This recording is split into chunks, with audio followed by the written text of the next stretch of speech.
What's good? We back. We about to be on fire today, man. We got a lot of different stuff coming up. Some more football talk.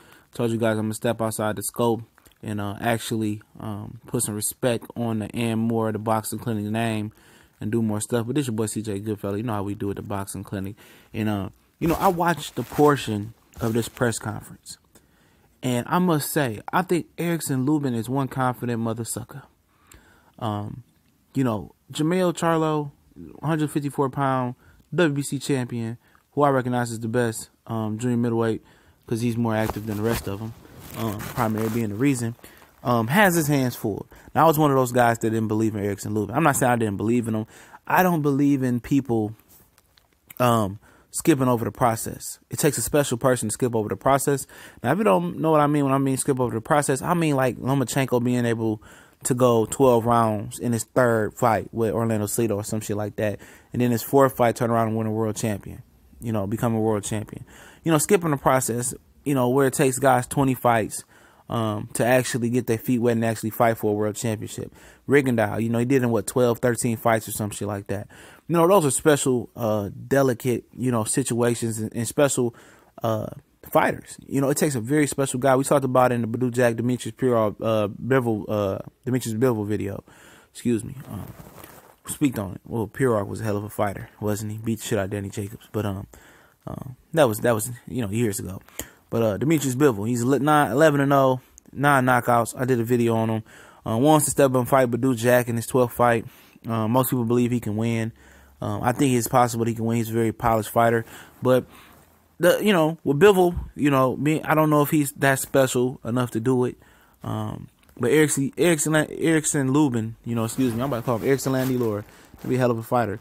But Erikson Lubin, man, just looking at him, just looking at his demeanor, look at him in his eye, his press conference, he's very confident. And that could be a great thing, and it could be a detriment. Charlo knows what he up against. He gave him, utmost respect. Said, I ain't gonna do all that talking. He said he knows, Lubin is an animal. He's an animal. They gonna get it on. He's taking this dead ass serious. He's already in shape. He's ripped up already. Lubin is another big 154 pounder. Says he's gonna be world champion at 22 years old. He's currently 21, so the birthday is coming up before October 14th.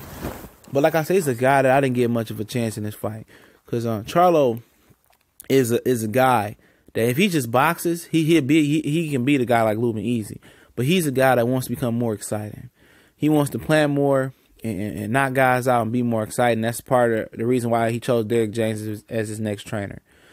We know Lubin is a guy, same identity as Jermell Charlo's brother, Jermell Charlo.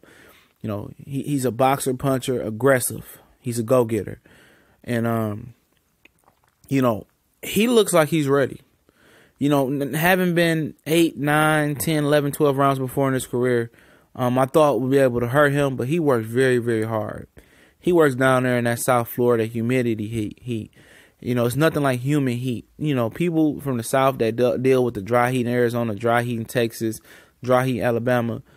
If you don't know about the humidity in the air, and that heat and that water in the air, man, that's crazy. So if he's training in that and not taking those shortcuts, he should be all right on the stamina end. I believe this kid got a chance. I really do. He looks like he really, really wants it bad. He's really, really ready. And this might be the fight of the year. This is going to tell us a lot about Charlo. And from this standpoint, what I mean about Jermell Charlo is the simple fact that, he's changing identities. Now, if he goes out there and box like he did with Rosado, he probably can outbox Lubin, 8 rounds to 4, 7-3, and I'm being generous there. But he wants to be more aggressive, plant, and like it's starting to come together, that camaraderie in him and Derrick James. Seemed like he actually implemented his style on Jermell Charlo now. So Jermell is a fighter who's able to do it all. Be defensive, counter. Now, if he masters the part of being an aggressive offensive fighter, which he is actually, by nature, the polar opposite of his brother. He's the better mover, boxer, defensive counter puncher. But now he's adding the aggression to his game. And he's able to find that balance to be able to be aggressive, be able to box, and being able to do more than one thing. he should easily handle Lubin at this point in his career. But Lubin is such a wild card, man. He has a lot of boxing skills, a lot of power, and I could see somebody being on the canvas. I actually could see both fighters potentially being on the canvas in this fight. But it's gonna be one of the better fights of 2017. And then potentially a few weeks later, you might have Luis Ortiz versus Deontay Wilder at the Brooklyn Barclays Center again. They're treating the Barclays Center like the Atlantic City Boardwalk now, man. It's just a hotbed, but we gone.